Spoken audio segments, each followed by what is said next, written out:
심의의 대관제 몽유록에 대해 살펴보도록 하겠습니다. 오늘은 전체 줄거리와 핵심 정리 부분이 되겠습니다. 근데 일단 제목이 몽유록이라는 말이 있는 거 보니까 이거는 몽유록계 소설이겠네요. 자, 대관제 몽유록은 조선 중종 때 사람 심의가 쓴 한문 소설입니다. 다른 말로 대관제 기몽이라고도 합니다. 자, 문장 왕국에서는 문장의 고하, 높고 낮음, 그다음에 관작의 고하, 즉 벼슬이 높고 낮음이 등가적으로 형성된다는 것은 글을 잘 쓰는 사람, 문장 학문의 실력이 높으면 위, 없으면 아래 라고 형성화됨으로써 작가 자신의 어떤 비평의 의도가 우유화된, 한마디로 우화적으로 표현된 작품이다. 결국은 문인지상주의 국가를 생각하고 있었던 거네요. 그럼 이런 나라면은 순만은 어느 정도 위치일까? 국무총리는 안 되더라도 그래도 뭐 동사무소장은 되지 않을까? 뭐 그런 생각도 해봅니다. 자, 전체 줄거리 봅시다. 몽유록이니까는 꿈을 기준으로 외화와 내화로 이루어져 있습니다. 자, 외화 앞부분이죠. 현실 세계에 대해 불만을 가지고 살아가던 문인인 나 1인칭이네요. 심의는 벼슬에 오르지 못하고 시대를 한탄하며 지내는데 슬러시 여기까지가 상황이네.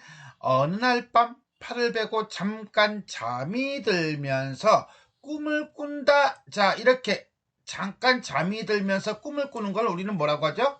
그렇죠. 입몽. 들어갈 입자에다 꿈몽자. 입몽이라고 하죠. 자, 이렇게 자연스럽게 꿈으로 들어가면서 이제는 내화가 되겠네요. 꿈속에서 우리나라의 역대 문인들이 이상적인 왕국을 건설하고 있었다. 이 이상적인 왕국이 문인들이 만든 거니까 아까 얘기했죠. 문장의 고하에 따라서 관직의 고하가 등가적으로 연결된다고요. 그곳의 천자는 최치원, 황제가 최치원이네. 결국은 최치원이 대빵이란 얘기네요. 수장은 을지문덕, 을지문덕은 장군 아닌가? 장군이면서 또 어떻습니까? 글도 명문으로 쓰는 사람이죠.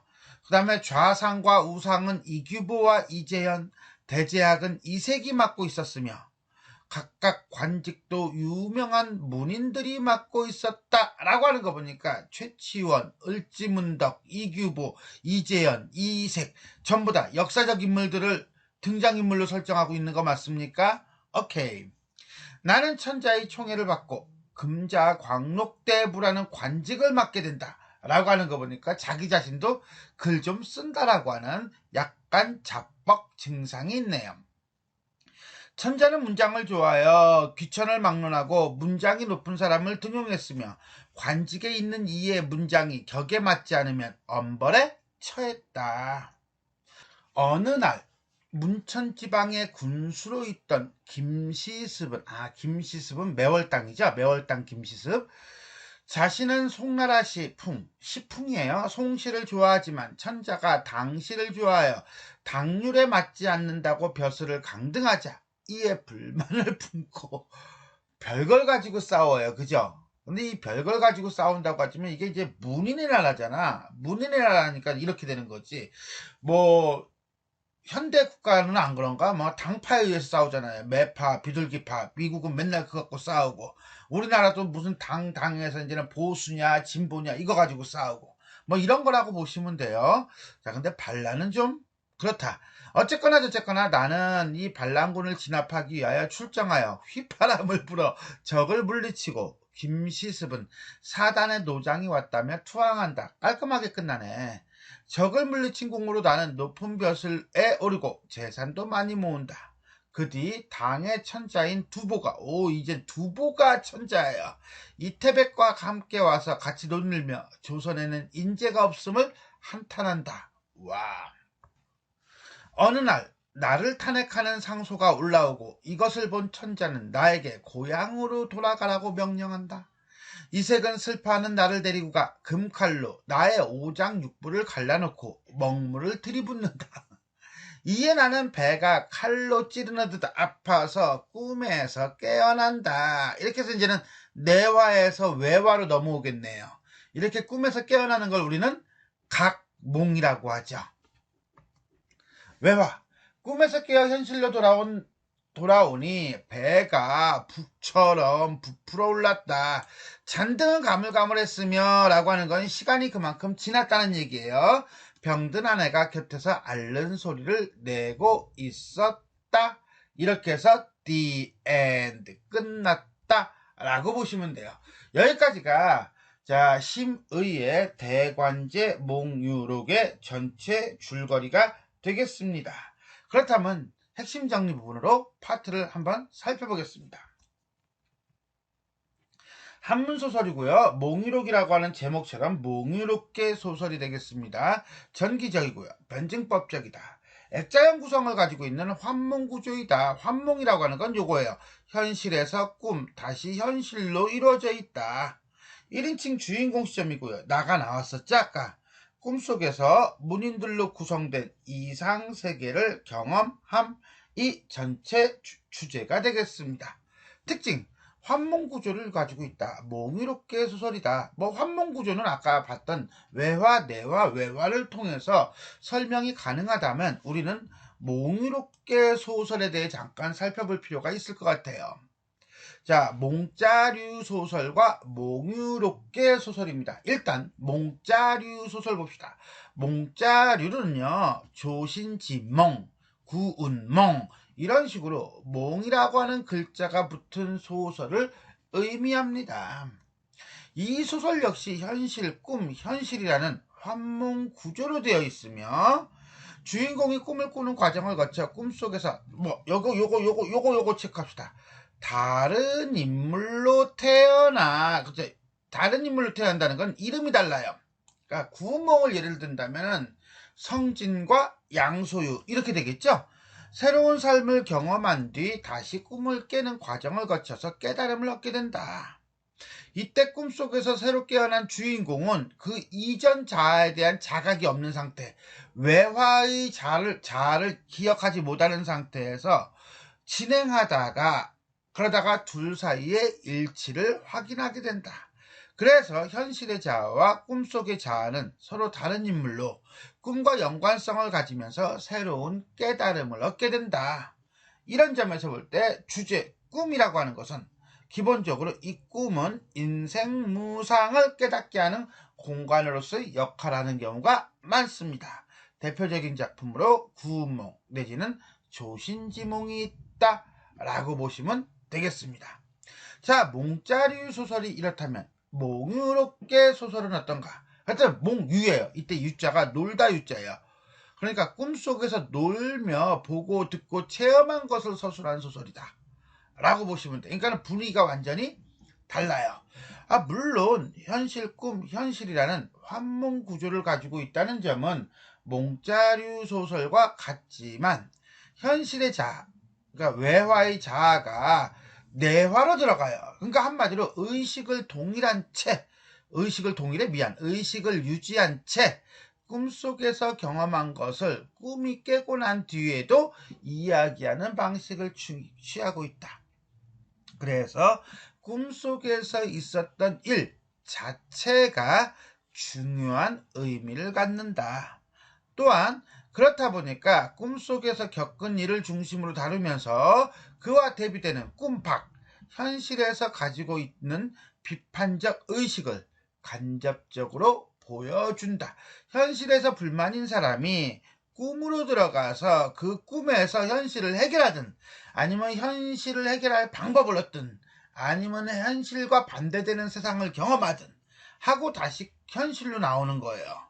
그러다 보니까 현실 세계에 대한 비판적인 의식이 드러난다라고 보시면 되겠습니다. 그런 점에서 본다면 꿈은 현실의 불만을 해소하는 공간이다 라고 보시면 돼요. 잘 나오는 건 원생몽유록, 그 다음에 운영전, 제목이 운영전이지만 다른 말로 수성궁 몽유록이라고도 합니다. 강도몽유록, 그 다음에 대관제 몽유록 등이 있습니다.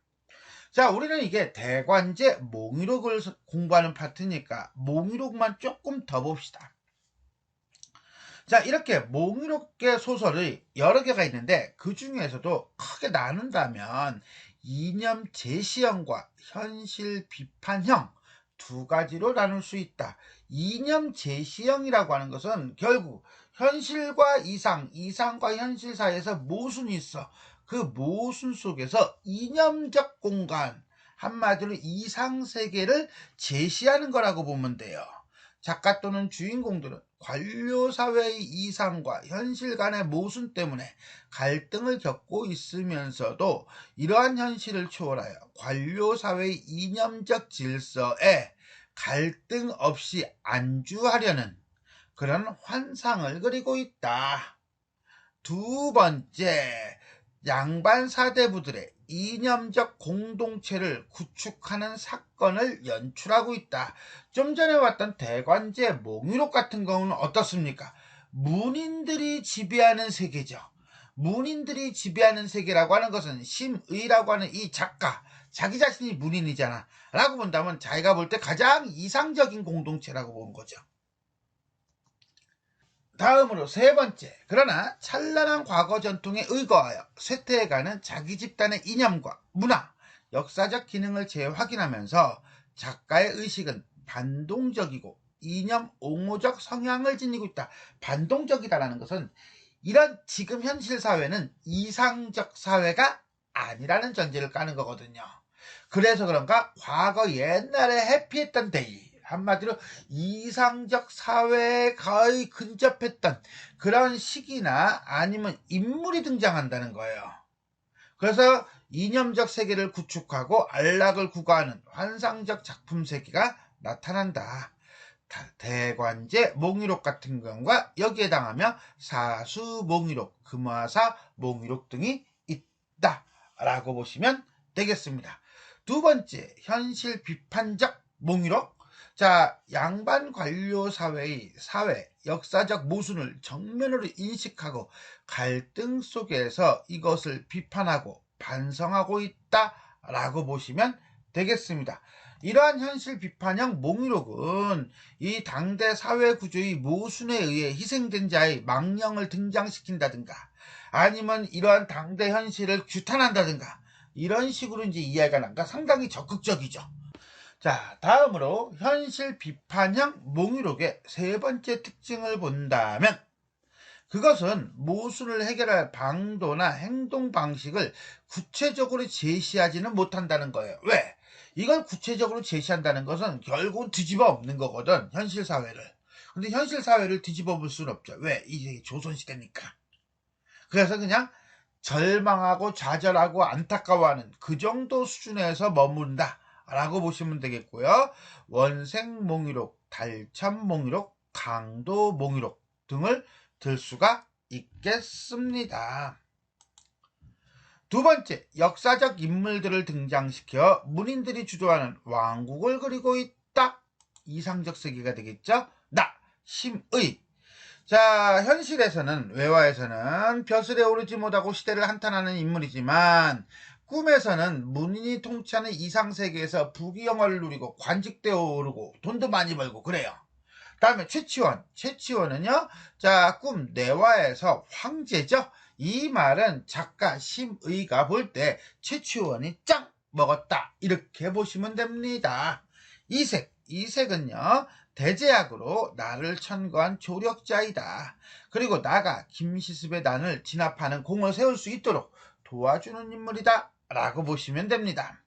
물론 칼로 대배를 자르기도 하죠. 김시습. 김시습은요, 송나라 풍의시를 좋아해서 황제에게 박대를 받고 그 다음에 난을 일으키는 인물이죠. 하지만 결국 나에 의해서 제압이 된다라고 보시면 돼요. 을지문덕, 이규보, 이재현은 부수적 인물, 보조적 인물이고요. 자, 실질적으로 이 작품에서 가장 큰 어떤 갈등축을 이루는 건 최치원, 김시습, 심의, 즉 나가 됩니다. 자, 이 세 사람을 간단히 본다면 최치원은 천자고요. 당시를 중시해요.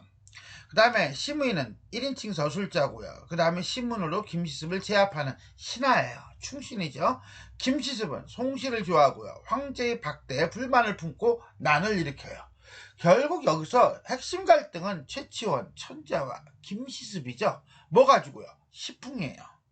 그러니까 이거는 어떤 이데올로기의 갈등이다라고 보시면 될 거예요. 정치색이라고. 현대사회에서 보면 정치색. 여기서는 시풍. 이렇게 되겠죠. 그래서 최치원 황제가 나에게 뭐합니까? 명령을 내리죠. 명령을 내려서 내가 김시습을 휘파람으로 제압한다. 라고 보시면 되겠습니다. 자, 이러한 희한한 구조를 가지고 있는 소재가 특이한 이 대관제 몽유록 기본적인 특징을 보겠습니다. 이 대관제 몽유록은 몇 가지 특징이 있는데 첫 번째, 1인칭 자기체험 고백 화자로 일관되어 있다는 점입니다. 그래서 몽유자, 꿈을 갔다 오는 사람은 서술자이며 작가, 시인의 자신으로 나타난다 라고 보시면 되겠습니다. 두 번째는 꿈을 꾸고 또 꿈을 깨는 과정이 매우 공교롭게 되어 있다. 용이 주도하게 설정된 입몽과 그 다음에 강몽 과정, 그 다음에 강몽 뒤에 배가 북처럼 부어 올랐다는 표현 등을 본다면 이 꿈을 작가는 명리학적인 현상으로 파악하였던 듯하다라는 평가를 받고 있습니다. 세 번째 특징은 천상이라고 하는 성적, 신성한 공간이에요. 신성한 공간은 작가 자신이 처한 현실을 초월하려는 의지의 표상이다. 즉, 현실은 그렇지 않다는 거죠. 현실은 문인이 지배하는 사회가 아니라는 거야. 그래서 꿈이라고 하는 걸 통해서 이 현실을 초월하는 그런 의식을 보여주며 뭐하고 있다? 이상세계를 표현하고 있다라고 보시면 돼요. 문장으로 나라를 세운다라고 설정함으로써 작가는 현실에서 좌절된 어떤 정치의 도리에 대한 이상을 보상받게 된다라고 보시면 되겠습니다. 그리고 그것은 당시 나라 다스리는 치국의 모순을 우의적으로 비판한 것이다 라고 해석하기도 합니다. 다음 네 번째, 시화적 요소가 가장 풍부하다. 이때 시화라고 하는 건 그림을 그린다가 아니라 시를 사용하여 대화를 한다는 뜻이에요. 시를 통해서 자기 의견을 얘기하고 시를 통해서 상대의 의견을 듣고 이런 걸 우리가 이제 시화적 요소라고 한다면 작가인 심의는 이전 세대에 있었던 역사적 인물들의 시관, 최치원이라든가 김시습 내지는 시평 이론을 중심으로 서사를 진행시키고 있다. 그것은 결국은 시로서 문명, 글을 가지고 이름을 떨치는 거죠. 사회적 지위를 얻고자 한 작가의 염원이 반영된 것이다 라고 볼 수 있습니다. 이런 점에서 본다면 이 작품의 궁극적인 주제는 결국 인생의 허물을 문인들의 이상인 문인 중심의 왕국을 통하여 표출하고자 한 것이다 라고 볼 수가 있겠습니다. 이렇게 대관제 몽유록의 5가지 특징, 자, 사전에 있는 내용을 요약 정리했다 라고 보시면 되겠네요. 지금까지 심의의 대관제 몽유록에 대해 살펴보았습니다. 자, 전체 줄거리와 핵심 정리 부분을 살펴보았는데요. 이 내용이 도움이 되셨다면 좋아요와 구독 버튼 눌러주시고요. 알람 설정 부탁드리겠습니다. 수고하셨습니다.